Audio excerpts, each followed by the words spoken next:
away. So, hello everyone. Oh, he's moving. This is obviously Michelle Hoskin, and this is the WOW Hour, and I am absolutely delighted to have on screen, in person, after a crazy summer, Damien Rylett from Brunel.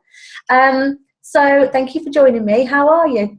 Yeah, I'm good, thank you. As you say, it's been a busy summer, but I'm delighted to be back in work and working hard. Child-free, right? Yeah. I'm free from the children. All right. What did you do over summer? I had most of August off, which was nice. Went to Ibiza for 2 weeks with the family. Been going to Ibiza since I was very young for different reasons, but now we stay in a little place called Talamanca, which is just outside Ibiza town. Hire a car for 2 weeks and drive around the island, going to different beaches. And Ibiza is nothing like everybody else expects. It's a beautiful island. Did you get any raving in? No raving. Oh. I went out for my morning jog and saw people coming out of the club at 7 in the morning. I don't know how they do it. I mean, are they? Well, I know how they do it. Did you? Oh yeah. Did you? They won't talk about that on camera. Did you? In terms of age range, because I always think Ibiza's like a really young. I don't know, like just teenagers, I guess. Is it? So Ibiza is very, very diverse. You can walk down one particular beach, and at one end of the beach, you've got kids sleeping off the night before. Then you've got hippies. Then you've got people with families and kids, and then you've got naked people at the other end of the beach. So it's got everyone there. Okay, where were you? I was with the family. not at the naked end. No. Financial advisor in the week, nudist on holiday. Not quite, no. No. So we spent 2 weeks there and then came back.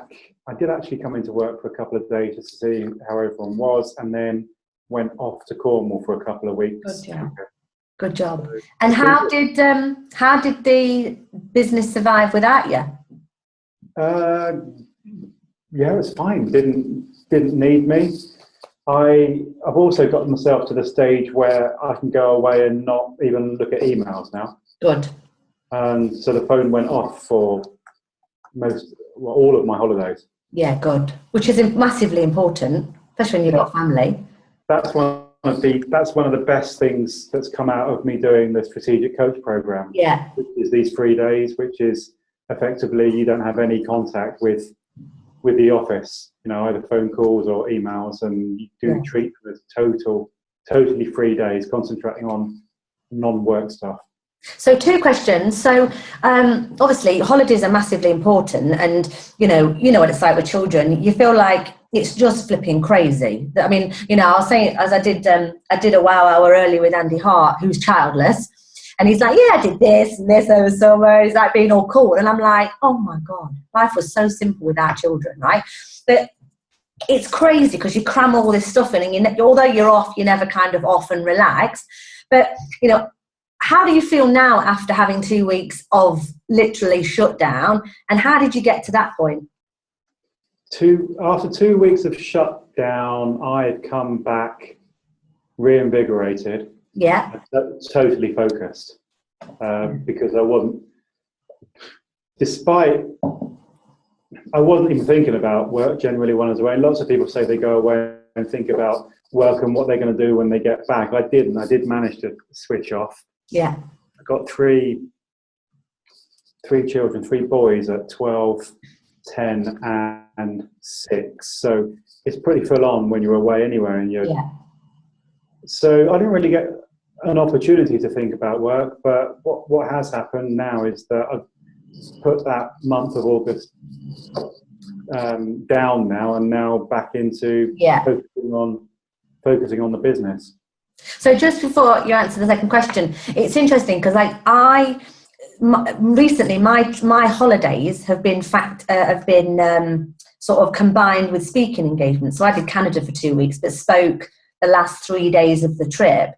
It's really hard. Now I realise how difficult it is to be working, almost really working, not just checking emails, but really working, and be a mum, and be a girlfriend and be a sort of stepmom and relax. At times I was like, I need to just go and lock myself in a wardrobe somewhere and just turn the world off. So it's almost being brutal with yourself, isn't it? To go, I'm going to pack this 2 weeks with stuff that's really fun. I actually don't necessarily not care about the business, but I'm here and I'm present. And you get then the benefits from being in that frame. I genuinely, I love my trip to Canada because I was working and relaxing. I've come back exhausted, straight up. No, you know, the ever ready battery girl. I've come back and I was like, I need to have no boyfriend for 3 days, and I need to like have a day of myself to myself, exhausted. So I can understand when advisors go on holiday, the wives want to strangle them because they've been on the flipping phone for 2 weeks, and they're knackered when they get back. Yeah. Totally. So you feel refreshed? I don't necessarily feel refreshed, but the mind has been refreshed. You know, always tired because running around like a blue-ass what's-it, and with 3 boys. Pardon? With 3 boys. Yeah, which is all good fun, but I think once you've gone away and turned the phone off and not accessed the office, the next time so much easier because you realise that the world hasn't come to an end while you're away, and that client who might have tried to get hold of you did get your out of office or didn't get an answer, so they actually phoned the office and spoke to someone in the team and it got sorted. Yeah. How much of that sort of behaviour, that you know, that switching off, is mental and physical? So what I mean by that is that advisors make shit up in their own mind, and they're like, oh no, I can't leave the office, and the client will do this, and I'm like, don't be nuts. The clients know you need to have a break. It makes you a better advisor, right? Have a holiday. Your clients leave you because they can't reach you on a bank holiday Monday. Sack them off because they don't care about you anyway. How much do you think is real need to be not disconnected from the office and made up need? Some people are addicted to being busy. Some people are addicted to looking busy. Some people make their desk look really busy because it makes them feel important. And some people say, I need to be on call for my clients 100% of the time. But it's just not true. You know, and then you're right. If you do ask clients what their views are, and lots of people don't actually speak to their clients about what their views are. They just assume what their clients are thinking. Yeah.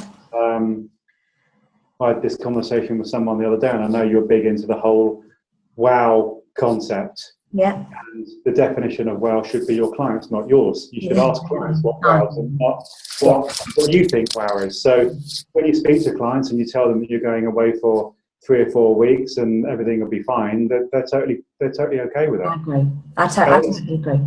You need to ask other people what they think and not necessarily believe that the world thinks the same as you. Well, and also, you know, and I have these conversations a lot, and you know, I'm, and this is a personal thing, this is not even a business thing, but I'm not a needy person. Personally, I'm not a needy person. I separated from my boyfriend and I wasn't I didn't call on my family because I was an emotional wreck or anything like that. And I actually said to Mark the other day, I was like, why do people like needy people? And he said, because it makes them feel needed, right? And him saying it like that just flipped it on its head for me. And actually, people love to be needed. So they think people need them, but actually clients don't need their advisor, but they like to feel needed. It gives them some sort of purpose and value. So I think you're testament to the fact that you've got, your business is uber successful. So you've obviously done something right and are doing it right. So how have you what's been going on in your business in the last X number of years to mean you can go on holiday for 4 weeks technically and go on shutdown, which you needed and need? I don't know about it being uber successful, but it's going okay. We set up in 2011, so we're nearly 5.5 years old now. Cut a very long story short, we set up after our employer had been acquired by our last firm. Before we set the business up, started from scratch, and we've now just got to the stage where we have set up a separate DFM to run alongside our financial planning business. and just made a small acquisition as well. So it's going okay. It's going okay. Good. And how long has this kind of growth plan been in your mind? Because just share with everybody kind of how your role has changed in your business since we obviously first met. You know, talk a little bit about that transition, because I am sure that your success as a business, and I'm not blowing smoke up your arse or anything right here, but the business's success, I think, will be massively down to you, but not you as a person, but your focus, because you're now in that position to drive the business forward. Talk a bit about that for me. Okay. My background is always been financial services, moved from admin to paraplanning to being an advisor.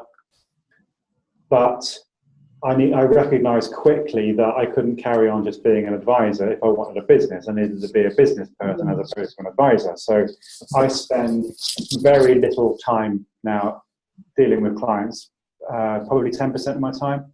Good. So 90% of my time has been on other stuff. But I've also been very keen to ensure that other stuff that I do is stuff that, one, I enjoy doing, and two, it's only stuff that I can do. So when we set the business up, I did everything. I designed the website, designed our proposition, marketing, finance, cleaning the toilets, everything. But as the company's grown, other people have come in, and I've been able to relinquish some of those jobs. Thankfully, the toilet cleaning is done by the cleaner now. Yeah. But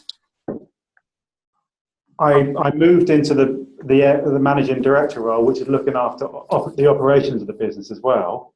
But quickly realised that actually I'm no good at ops either, because I get bored very quickly and don't necessarily see things through.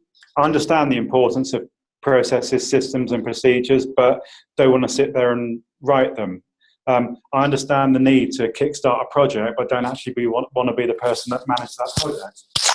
So I've worked out where I add the most value to the business, which is troubleshooting and problem solving for people, and also getting out there and talking to individuals about how their business is going, and just generally a bit of a cliche, but networking, seeing where the profession's going, and then just taking the business in its direction. What I love about it, and what I love about our general chats when we're at conferences and when we do, very rarely we do get together, is I always feel like you're watching, you're like, it's almost like you've turned your back on the business but it's been set up and it's organised and it's got the people in, and I know that's been a transition for you since those stuff we've done together. However, I always get the feeling like you're standing at the front of the ship, like you've got your eye on the iceberg hurtling towards the business almost. So when I talk about your business being a success, it's because there is somebody dedicated inside Brunel who's not worried about what's going on here, but that's concerned about what's going on there. And I think that's a massive plus when it comes to having a business that actually is successful. Do you feel that is the role you're doing? Yeah, and I've struggled over the last 12, 24 months actually working out what I should be doing, because I'm a bit of a control freak. No. As well. Yeah, a bit of a control freak. I know that surprises you, but letting go of stuff hasn't been easy.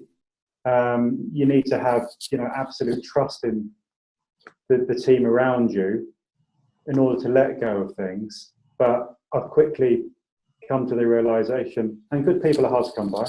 Yeah. Really hard to come by.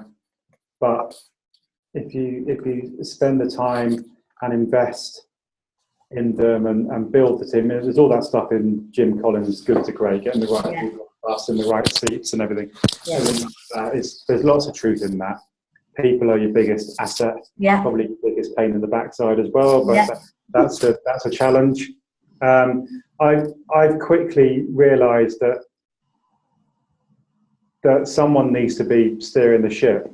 There's I can't remember. There's a wonderful story in one of Stephen Covey's book about people going through a forest, and they've got these machetes and they're cutting through all the undergrowth, and someone says, "We're making great progress," and then someone climbs the top of the tree, looks across the horizon, shouts down and says, "We're in the wrong forest."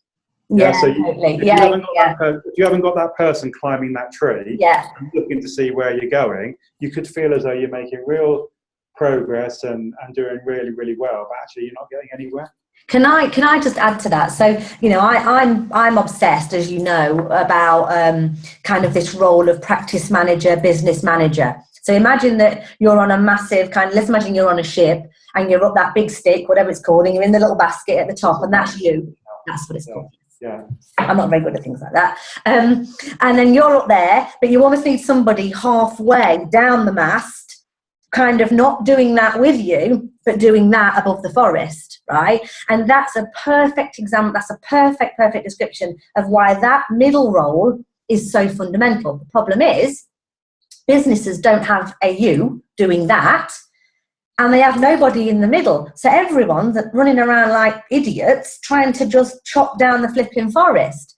Yeah. They're going around in circles. So out of kind of, if you had like one, not one thing, but almost like one role in your business which you couldn't live without, or one function or one thing that you do as a business, what would that be? Excluding the advice bit, because that's where everyone seems to draw their answers from, is delivering advice to clients. What about the business stuff? It's probably that person who plays the role that you just talked about, the glue in the office, the person that holds the thing together, the person, you know, there's the people would have read the Traction book, which is all about integrator and the visionary. The visionary can go out there and cause trouble, and come back into the office, and the integrator will have to try and bang the ideas into shape and say that idea is not a very good idea, that one's great, and we'll take it forward.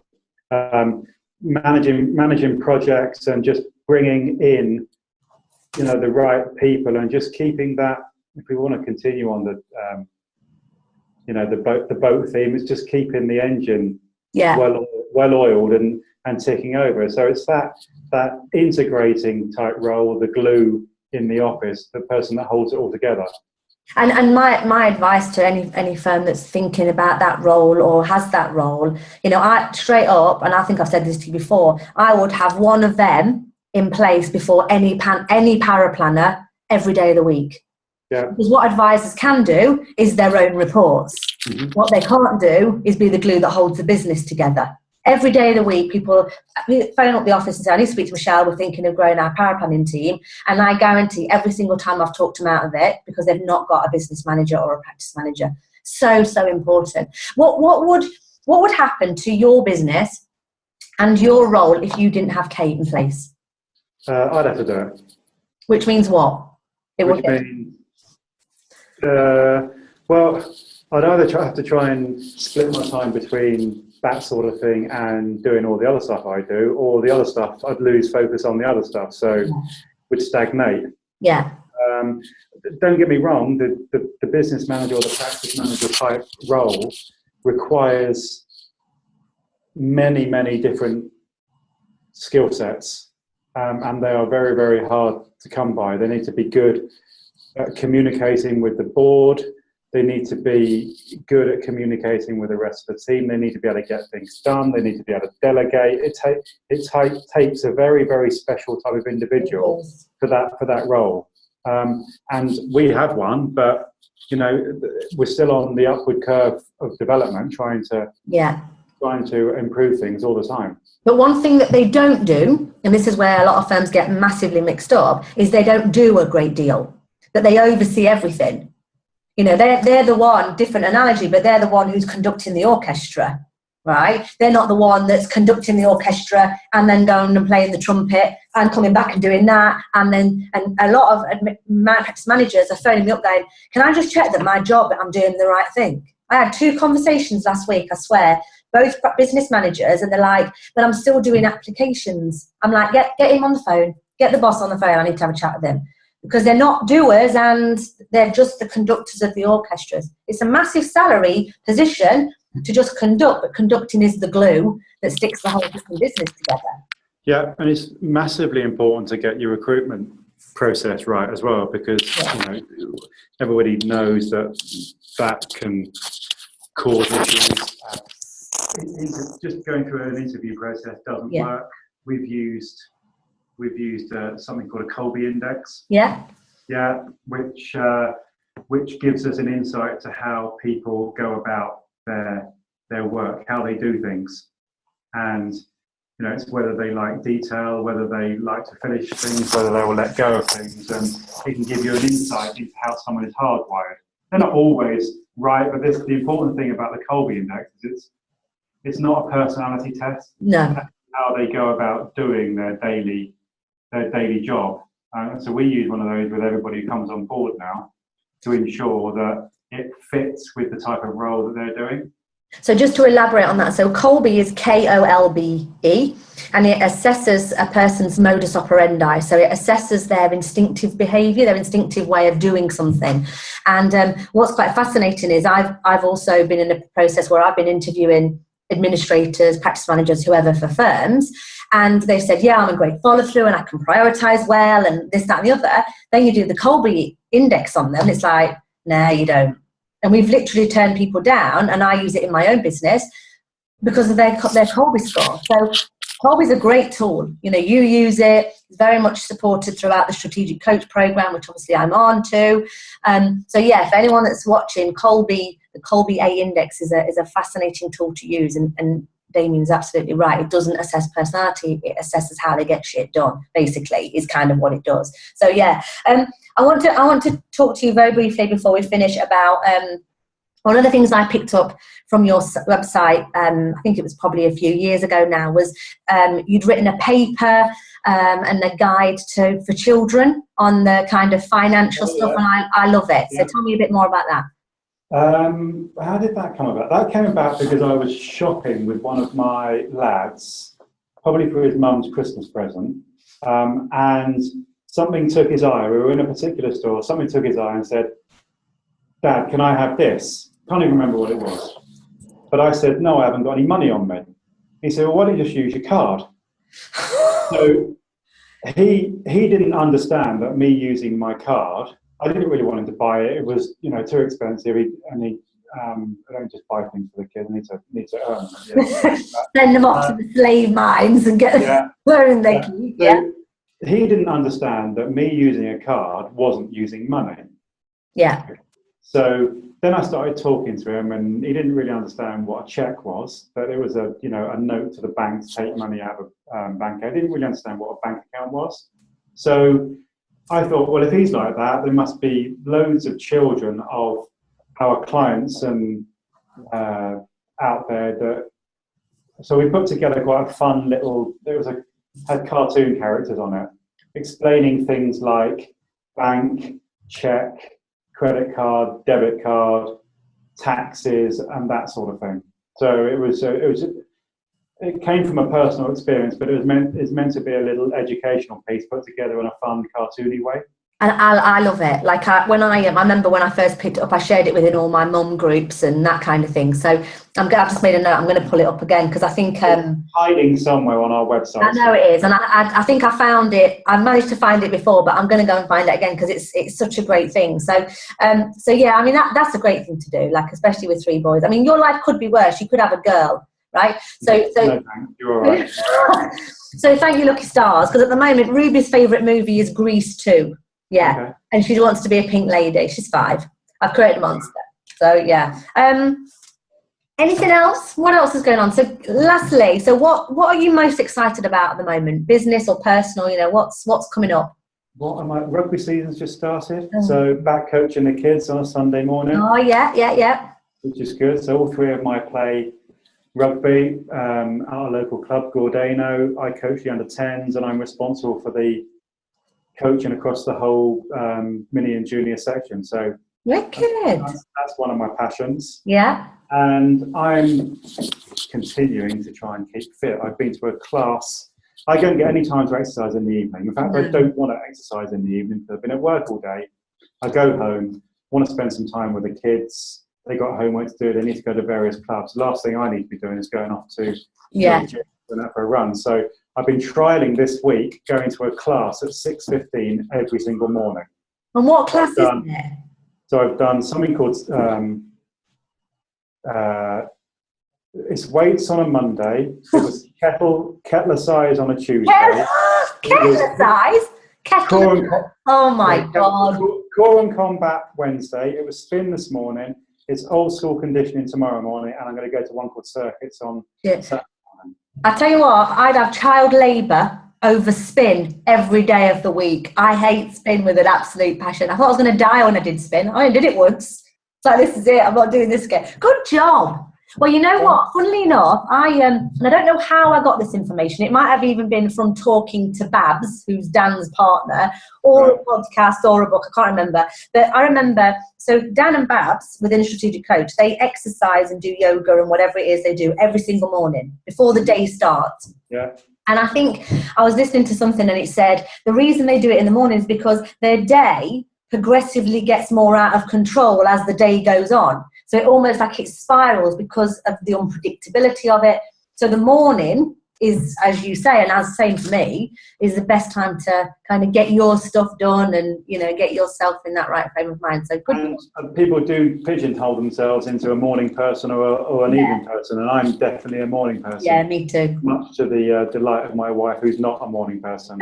I've started setting my alarm, and I can, over the summer I didn't because it was just, there's no need to, but 5 o'clock up every morning, like my alarm goes off, even if I don't really have to get up. One thing I thought was when I was driving to take Ruby to school this morning, and I was thinking, by getting up just an hour and a half before she does, I feel like I've just got my day in order. So I've found that I feel much more in control of my day when I've either worked out or I've had an hour, just had a cup of tea on my own, in just for me. So and then you've got to worry about it later on. Yeah, and mentally it's a big thing. So good job. So look, I love you very much. I'm very glad that we're not just client and service provider. We are friends too. So are you? That's just where it ends, though, with all this love stuff. Grumpy sod. I'm never seeing you again. Are you going to the IFP conference? It's not IFP anymore, Michelle. God, do you know what? This is what happened. To call it the IFP conference. I said this to Andy Hart this morning. I was like, "You going to the IFP conference?" He says, "Yeah, I'm at the IFP conference." I said, "No, it's not called the IFP conference." The CISI conference. Yes, I'm going. Are you still doing like hobnobbing stuff? Are you still in charge of stuff? No, I'm not involved. I've been spending all of my time working on the business. Good. I volunteered for the IFP for many years, being a branch chairman on the events. I chaired the events committee last year. But at the moment, I've said no to any request like that. So I'm just concentrating on the business at the moment. You shouldn't be in such high demand, Rylett. This is what happens. I've been keeping my head down, been very busy, and just burying myself in my own little world. And come off all social media. Yeah, I have. I have. I just haven't had time to get involved in it. I haven't really missed a lot by being off it, and just done something better in my life. I get it. All right. Thank you very much. That's right. It's been a pleasure. Rest of the day. Anything exciting? I'm going to go and grab myself some lunch, and then I need to write a training session that I'm delivering to some new members of staff tomorrow. Good job. Well, you have a fabulous day. Thank you very much, and I'll catch you later. Okay, thanks a lot. Bye.